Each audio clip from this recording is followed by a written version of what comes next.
Now, meanwhile, this week, India resumed tourist visas for Chinese after a 5-year suspension and appeared to welcome back Chinese investment with the announcement of a joint venture between Dixon, one of India's largest electronics manufacturing services providers, and Longcheer, a Chinese design house that serves major global smartphone brands.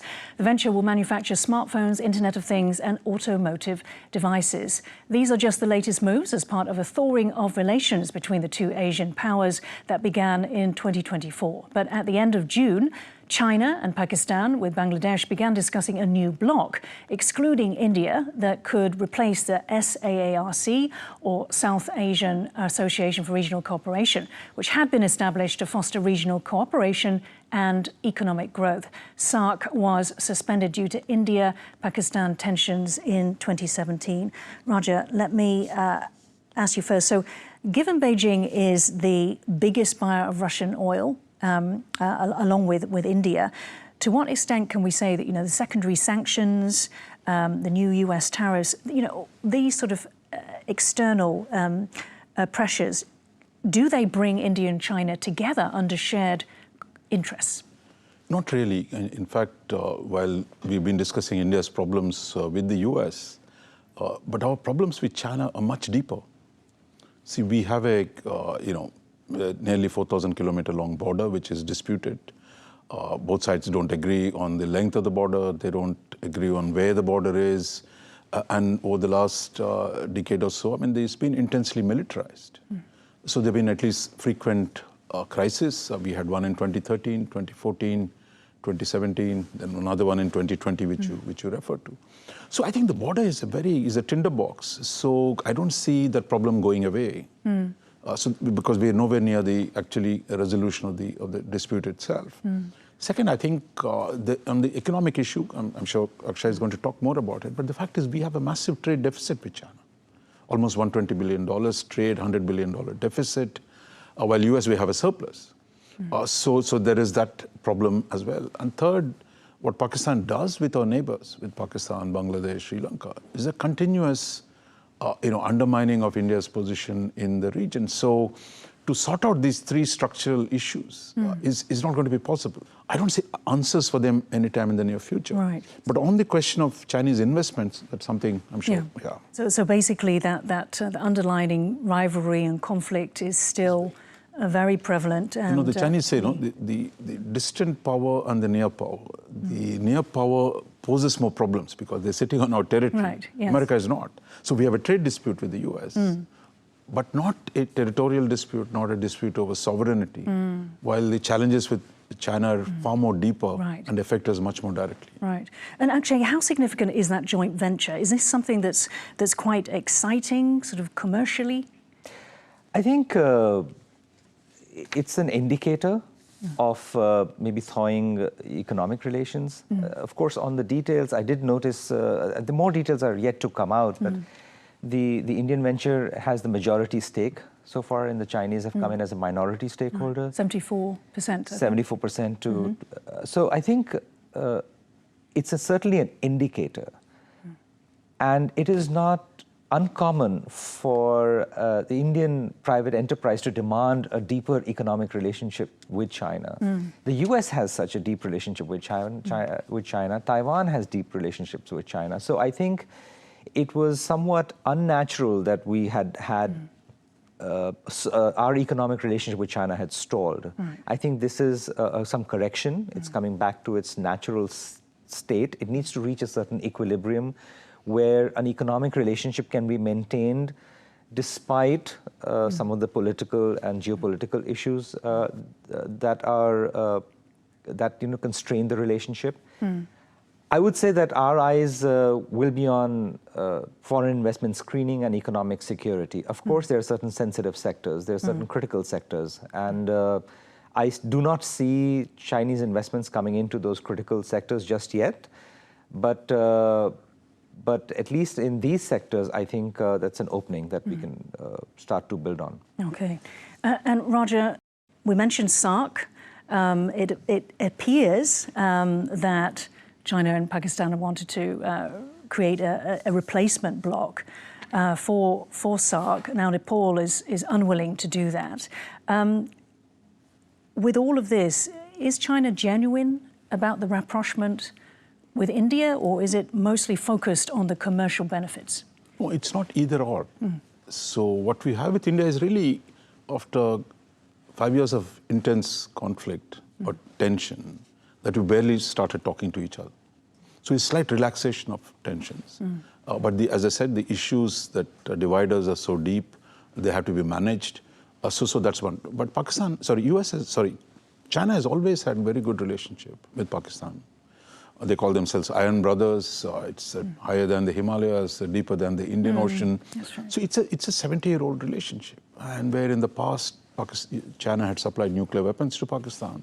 China had supplied missiles to Pakistan. And in the Op Sindoor, we've known that they've also were giving them information in the middle of the battle, intelligence. Possibly satellite. And the co-production of fighter aircraft. Yeah. There is shipbuilding, Chinese shipbuilding in Pakistan. So it's a very intense relationship. For many of us in India, I mean, I think we have a two-front situation between Pakistan and China. Their collaboration has always been a threat. So I don't think Chinese are going to tell us, look, I've opened a little dialogue with you, therefore I'm going to stop my relationship with Pakistan. So that's going to be part of the challenge. Or stop trying to exclude you. I mean, this is exclude. It's not just we maintain our relationship with Pakistan, but we want to form blocs in order to exclude you. They already have a bloc. I mean, if you see China's best allies, in the region, I mean, one is North Korea, one is Pakistan, where the intensity of the relationship has been so deep. So that's not new for us, but that's a reality we live with all the time. And we had to, for example, you wouldn't have the terror coming from Pakistan if Pakistan had not had nuclear weapons provided by China. So in some ways, China is the source that protects Pakistan, uses Pakistan as a proxy to balance India. So to form a new bloc, like if they form a regional bloc saying, look, we want to do trade and cooperation, it really doesn't add very much to already what they do, if you want to say the damage they do to us through that relationship. So it doesn't change the picture at all. Yeah. Right.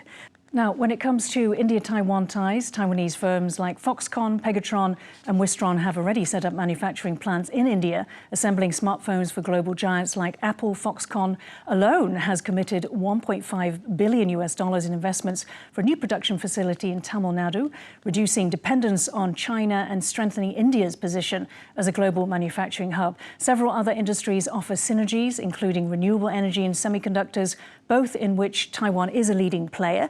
Taiwan's power chip semiconductor manufacturing core is building a semiconductor fabrication facility in Gujarat in a joint venture with India's Tata Group. Further potential lies in AI, 5G technology and biotechnology, in which India is the pharmacy of the world, supplying 20% of global generics market. So Akshay, let me come to you. So is it true in terms of Taiwan-India relations that they have been allowed to flourish more, quietly strengthen, as India's ties with China have deteriorated? The reason why I ask is because previously analysts have said to us that India never wanted to openly provoke China. It still doesn't really want to do that. But when after Galwan, after a series of clashes, fatal clashes, it took a different approach. I would say that India has an aspirational power too. It has certain standards, certain gold standards of what it aspires to be. It looks towards Taiwan and sees what it has done with semiconductors, and sees the trajectory it has had from over the last 25, 30 years. The big companies coming into India provide that marker, that goal, that aspiration. So I think these are really standard bearers for foreign investment in India. I think the next challenge that we have in India is we have currently 250 Taiwanese businesses that are operating in India. And there are 50,000 Taiwanese businesses in China. Now we have to find a way to attract more of these Taiwanese businesses to India. It's the Taiwanese software companies also in cybersecurity that are doing so well that we need to attract, and we need to find those partnerships. Also, China is building the, quote, project of the century, the world's biggest hydropower dam in Tibet at a cost of $167 billion US, more than 4 times the cost of the world's largest dam, China's Three Gorges Dam. This is Chinese Premier Li Qiang breaking ground near Ningxi along the Yalong-Tsangpo River.